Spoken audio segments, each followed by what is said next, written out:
Sir आप ये बताइए 2022 का चुनाव आ रहा है, आप एक सामाजिक व्यक्ति हैं, आपका रुझान क्या रहेगा, किस तरफ रहेगा?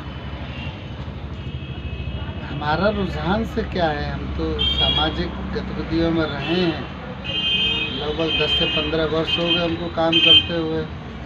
लोग हमको अपने क्षेत्र में सेवा का अवसर देना चाहते हैं। इसके तहत हम जन अधिकार पार्टी से हमने आवेदन किया है जसराना विधानसभा से, और जनता अगर पसंद करती है और माननीय बाबू सिंह कुशवाहा जी अगर टिकट देते तो निश्चित तौर पे मैं जसराना विधानसभा से चुनाव की तैयारी में आ रहा हूँ। अगर जैसे आपको अगर टिकट नहीं मिली, फिर आप आगे जाके क्या करेंगे? जिसको भी टिकट देगी पार्टी, हम लोग उनको सपोर्ट करेंगे।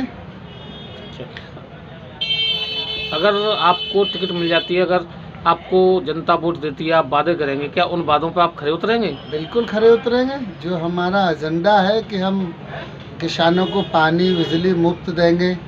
शहर में अगर हम लोग सरकार में उत्तर प्रदेश में आ रहे हैं तो शहर में हम लोग बिजली में बहुत कटौती करेंगे। बिजली में जो उनको बहुत यूनिट में कम पैसा देना पड़ेगा, और पानी की जो भी टैक्स लगते हैं उसमें कम होगा।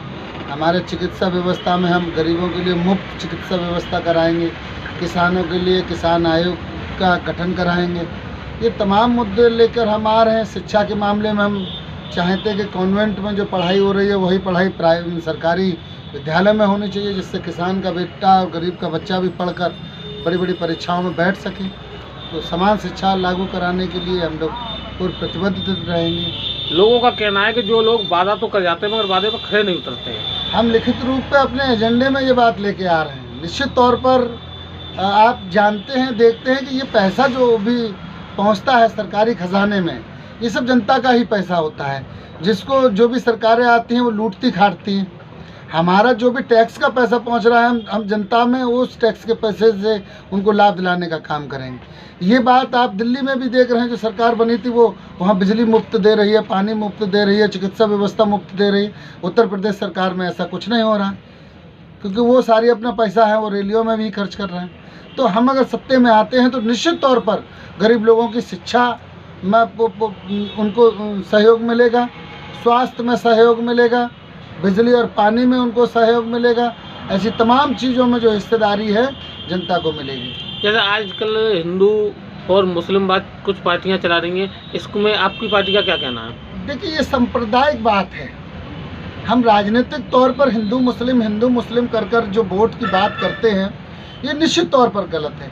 यदि अगर आपको मुसलमानों से इतना ही घृणा है तो निश्चित तौर पर उनके वोट को कैंसिल करा दीजिए, उनकी भारतीय नागरिकता को ख़त्म करा दीजिएगा, तो हिंदू और मुस्लिम की लड़ाई ख़त्म हो जाएगी। यदि आपको ऐसा लगता है कि हिंदू और मुस्लिम की लड़ाई हिंदुस्तान में है तो उनकी भारतीय नागरिकता ख़त्म करा दीजिएगा, लड़ाई ख़त्म हो जाएगी। आप सत्ता में हैं, केंद्र में भी हैं, उत्तर प्रदेश में भी है, तो ये लड़ाई लड़ने का क्या मतलब? चुनावी दौर में हिंदू मुस्लिम कर आप सिर्फ राजनीतिक अपना मसला हल करना चाहते हैं।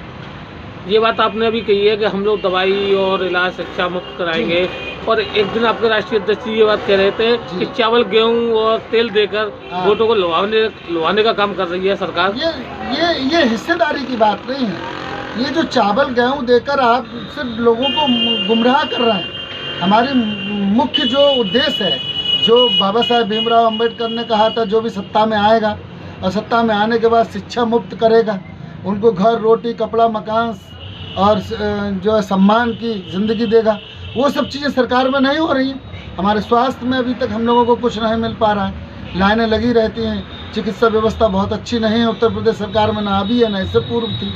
शिक्षा की स्थिति बहुत ज़्यादा गंभीर हो रही है। हम लोग बेरोजगार हो रहे हैं, पढ़ने लिखने के बाद भी सड़कों पर घूम रहे हैं। माननीय हमारे मुख्यमंत्री जी कह रहे हैं पकौड़े तलिएगा, तो इस तरह से बातचीत देश में नहीं चलती है। आप पूर्व युवा प्रदेश सचिव रहे जी, क्या आपको ये जानकारी है कि क्या आपकी पार्टी किसी पार्टी से विलय करेगी?